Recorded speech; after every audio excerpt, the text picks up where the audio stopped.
नमस्कार, गृहविष्णू किचन मध्ये आपलं स्वागत। आज आपण पाहतोय पावभाजी मसाला। काही जणांनी विविध प्रकारच्या मसाल्यांच्या रेसिपी दाखवा अशा कमेंट केल्या होत्या। त्यानुसार आपण बिर्याणी मसाला पावडर, धने जिरे पावडर यांच्या रेसिपी पाहिल्यात। त्या जर तुम्ही अजूनही पाहिल्या नसतील तर डिस्क्रिप्शन बॉक्स मध्ये त्यांची लिंक दिलेली त्या जरूर पहा। आज आपण पाहतोय पुढची रेसिपी। आज आपण पाहतोय पावभाजी मसाला। पावभाजी मसाला करण्यासाठी कोणकोणते खडे गरम मसाले घ्यायचे, कोणकोणते पावडर मसाले घ्यायचे, मिरची कोणकोणत्या प्रकारची वापरायची, या सगळ्यांचं प्रमाण आज आपण आपल्या रेसिपी मध्ये पाहणार आहोत। चला तर मग सुरुवात करूया आजच्या रेसिपीला। अचूक प्रमाण, सविस्तर पाककृती, सुरेख रंग, चमचमीत, चटपटीत, मनमोहक सुगंध असलेला पावभाजी मसाला।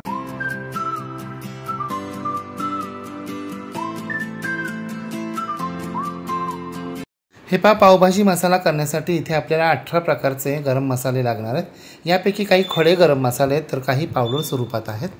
आता या मसाल्यांचं प्रमाण आपण सविस्तरपणे पाहूया। 6 टेबलस्पून धने, 1 टेबलस्पून म्हणजे साधारणपणे 5 ग्रॅम म्हणजे 30 ग्रॅम धने म्हणजेच 3 तोळे धने। धन्यांच्या निम्मे म्हणजे 3 टेबलस्पून जिरे म्हणजेच 15 ग्रॅम जिरे। जिऱ्यानीचकीच म्हणजे 3 टेबलस्पून म्हणजेच 15 ग्रॅम बडीशेप, 25 लवंग, 1 टीस्पून काळी मिरी, 1 इंच दालचिनीचे 4 तुकडे म्हणजे 4 इंच दालचिनी, 5 स्टार फूल म्हणजेच बादल फूल म्हणजेच पत्थर फूल, 5 मसाला वेलची, 5 हिरवी वेलची, पाव जायफळ, 1 टीस्पून हिंग, 1 टीस्पून सुंठ पावडर, 2 टेबलस्पून आमचूर पावडर, 1 टीस्पून सैंधव मीठ म्हणजेच काळं मीठ, 1 टीस्पून हळद पावडर, 2 टेबलस्पून कसुरी मेथी, 5 ते 6 तमालपत्र, 25 काश्मीरी लाल सुक्या मिरच्या आणि 5 संकेश्वरी म्हणजे गुंटूर मिरची। ही तिखट असते। लाल सुक्या मिरच्यांपैकी सर्व मिरच्यांमधले आपल्याला बी आणि देठ काढून घ्यायचे। हे पहा मी पूर्ण बी काढून घेतलेलं आहे आणि इथे आपल्याला काश्मीरी लाल सुक्या मिरच्यांचाच वापर करायचा आहे। तुम्ही जर मार्केटमध्ये गेलात आणि काश्मीरी लाल मिरची मागितली तर तुम्हाला ते कदाचित बेडगी मिरची, काश्मीरी मिरची म्हणून देखील देऊ शकतात, पण तसं अजिबात करायचं नाही। आपल्याला काश्मीरी मिरचीच घ्यायची आहे, त्याच्यामुळे रंग खूप छान येतो। आणि हे पहा, ही गुंटूर मिरची म्हणजे संकेश्वरी मिरची। ही रंगानं लाल असते परंतु काळपट नसते आणि ही चवीला तिखट असते। हिच्या मध्यभागी जी जाड लाल शीर दिसते ना, हिच्यातच खरा तिखटपणा भरलेला असतो। पहा, ही डावीकडची काश्मीरी लाल मिरची आणि ही उजवीकडील गुंटूर मिरची म्हणजे संकेश्वर मिरची। म्हणजेच मिरचीचा जो तिखटपणा असतो ना, तो फक्त बियांमध्येच असतो असं काही नाही, तो मधल्या शिरांमध्येही तितकाच भरलेला असतो। आता टेबलस्पून हे माप कसं बरं ओळखायचं, तर आपण रोज कांदे पोहे खातो ना, तो टीस्पून आणि त्याच्यापेक्षा आकारानं थोडासा मोठा असतो ना, तो टेबलस्पून। थोडक्यात तुम्ही 2 टीस्पून म्हणजे 1 टेबलस्पून असं माप धरायला काहीच हरकत नाही। पावभाजी मसाल्यासाठी लागणारे मसाले तर सर्व काढून झालेले आहेत। आता आपण लगेचच हे मसाले भाजायला सुरुवात करूया। त्यासाठी गॅसवर एक पॅन गरम करण्यासाठी ठेवायचे आणि त्यामध्ये सर्वप्रथम आपण धने आणि जिरे भाजून घ्यायचे आणि हे धने आणि जिरे आपल्याला मंद आचेवर भाजायचे। आणि लक्षात ठेवा, हे धने आणि जिरे आपल्याला अजिबात करपू द्यायचे नाहीत, फक्त त्यातील मॉइश्चर उडेपर्यंत आणि ते कडक होईपर्यंतच आपल्याला भाजून घ्यायचे। हे पहा, धने आणि जिरे भाजत आले ना की त्यांचा रंग प्रथम पिवळा होतो आणि नंतर चॉकलेटी होतो आणि त्यातून थोडासा अरोमा देखील बाहेर पडायला लागतो। आणि हे धने आणि जिरे सर्व बाजूंनी एकसारखे भाजले जायला हवेत म्हणून काय करायचं, हे पहा, अशा प्रकारे सुती कापडाची एक घडी घ्यायची आणि त्याच्या साहाय्यानं आपल्याला हे धने आणि जिरे अशा पद्धतीनं दाबत राहायचं, म्हणजे ते सर्व बाजूंनी एकसारखे भाजले जातात। दाबत राहायचं आणि फिरवत राहायचं, दाबत राहायचं आणि फिरवत राहायचं।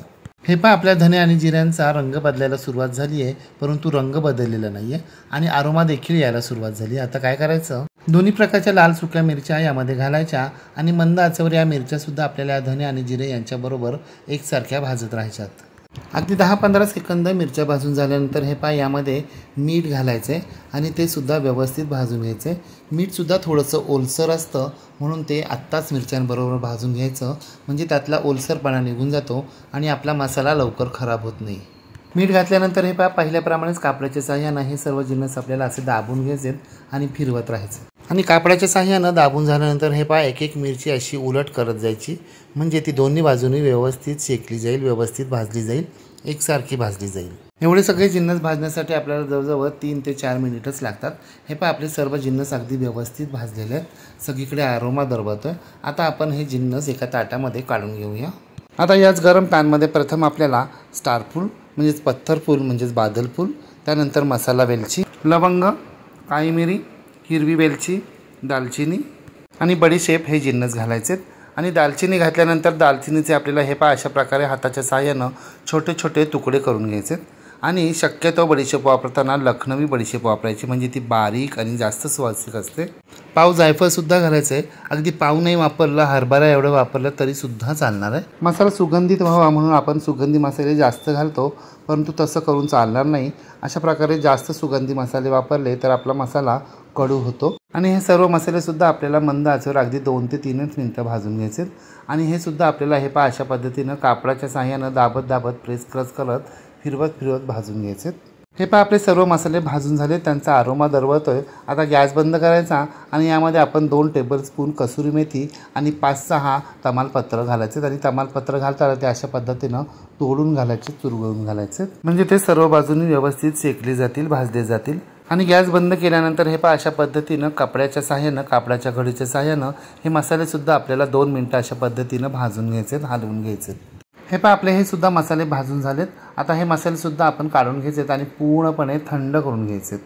हे पहा आपले सर्व गरम मसाले अगदी पूर्णपणे थंड झालेत। आता मिक्सरचं छोटं चटणीचं भांडं घ्यायचं आहे आणि या चटणीच्या भांड्यामध्ये या मसाल्यांची आपल्याला बारीक अशी पूड तयार करून घ्यायची, पावडर तयार करून घ्यायची। आणि मिक्सरचं बटन फिरवत असताना आपल्याला एकाच स्पीडवर फिरवायचं नाही आहे, म्हणजे फक्त 3 वर, फक्त 2 वर किंवा फक्त 1 वर असं फिरवायचं नाही आहे, किंवा फक्त 1 2 3 1 2 3 असंही करायचं नाही आहे। 2 3 2 3 या स्पीडवर फिरवत राहायचं आहे। अशा प्रकारे 2 3 2 3 या स्पीडवर मिक्सरचं बटन फिरवत राहिलं ना तर आपल्या मिक्सरच्या मोटारीवर ताण येत नाही। मात्र 1 2 1 2 या स्पीडवर फिरवत राहिलं तर हमखास ताण येतो आणि आपला मिक्सर लवकर गरम होतो आणि मग आपली पावडरही व्यवस्थित होत नाही, पावडरला तेल सुटू लागतं आणि मग ती चिकट होत जाते। हे पहा आपले मसाले फिरून 1 मिनिट झाले, आपले मसाले पूर्ण बारीक झालेत का ते पाहूया। हे पहा आपले मसाले अजूनही पूर्णपणे बारीक झालेले नाही आहेत, पण रंग पहा किती सुरेख आला आहे तो। परंतु हे पहा आपल्याला अगदी लाल चुटूक असा रंग मसाल्याला नको आहे, आपल्याला थोडासा फिक्का रंग हवा आहे ना, तो कसा येणार आहे ते आता आपण पाहू। आत्तापर्यंत आपण सर्व खडे गरम मसाले गरम करून थंड करून ते बारीक करून घेतात, परंतु अद्यापपर्यंत आपण पावडर मसाल्यांचा वापर केलेला नाही आहे। ते सर्व पावडर मसाले म्हणजे सैंधव मीठ, हिंग, आमचूर पावडर, हळद, सुंठ पावडर हे मसाले यामध्ये घालायचे आहेत आणि मिक्सर फक्त आता आपल्याला 10 ते 15 सेकंद फिरून घ्यायचं आहे, म्हणजे फक्त हे पावडर मसाले आपल्याला या मसाल्यांमध्ये मिक्स करून घ्यायचे तितकंच। हे पहा आपले सर्व पावडर मसाले या मसाल्यामध्ये मिक्स झालेत, म्हणजेच आपला पावभाजी मसाला तयार झाला आहे। पहा बरं रंग आणि टेक्स्चर किती सुरेख आले ते, अगदी विकतच्या पावभाजी मसाल्यासारखं घरभर दरवळ तर पसरतोच आहे।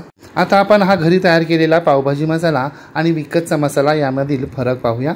हे पहा माझ्याकडे हा विकतच्या पावभाजीचा सॅशे, त्यातील थोडासा मसाला मी काढून पाहतो आणि आपण नुकताच तयार केलेला पावभाजी मसाला देखील या शेजारीच आपण घालून पाहूया। पहा हा डावीकडील आपण तयार केलेला मसाला आणि हा उजवीकडील विकतचा मसाला, टेक्स्चर तर अगदी सेम आले, फक्त आपला रंग थोडासा डार्क आला इतकंच। आणि आता वजन देखील करून पाहूया। हे पहा एवढ्या सगळ्या प्रमाणामध्ये आपला जवळपास 143 ग्रॅम म्हणजे जवळपास 150 ग्रॅम इतका पावभाजी मसाला तयार झालेला आहे। तयार झालेला हा मसाला आता आपण एका स्वच्छ धुवून पुसून घेतलेल्या काचेच्या बरणीमध्ये काढून घेऊया। आणि लक्षात ठेवा, मसाला बरणीमध्ये काढून घेतल्यानंतर आपल्याला अशा पद्धतीने चमच्याच्या साहाय्यानं तो दाबून भरायचा आहे, म्हणजे मध्ये हवेची पोकळी राहणार नाही आणि आपला मसाला खराब होणार नाही। मसाल्याच्या मध्ये हवेची पोकळी राहिली तर त्यामध्ये बाष्प तयार होतो आणि आपला मसाला खराब होतो, म्हणून हवेची पोकळी राहू द्यायची नाही। मसाला चमच्याच्या साहाय्यानं अशा पद्धतीनं दाबून भरायचा। एकदा का हा पावभाजी मसाला आपण घरी तयार करून ठेवला की आपल्याला वाटेल तेव्हा आपण पावभाजी तयार करू शकतो। आणि आपण यामध्ये कांदा, लसूण यासारखे कोणतेच ओले घटक वापरलेले नाही आहेत व सर्व मसाले आपण अगदी व्यवस्थित मॉइश्चर उडेपर्यंत भाजून घेतलेले आहेत, त्यामुळे वर्षभर तो सहज टिकतो, अजिबात खराब होत नाही। सुरेख रंग, चमचमीत, मनमोहक सुगंध, घरगुती पद्धतीचा तरीसुद्धा मार्केटसारख्या चवीचा पावभाजी मसाला घरीच तयार करून पहा व कसा झाला ते कमेंट बॉक्समध्ये मला नक्की सांगा। रेसिपी आवडल्यास लाईक, शेअर, कमेंट करायला विसरू नका।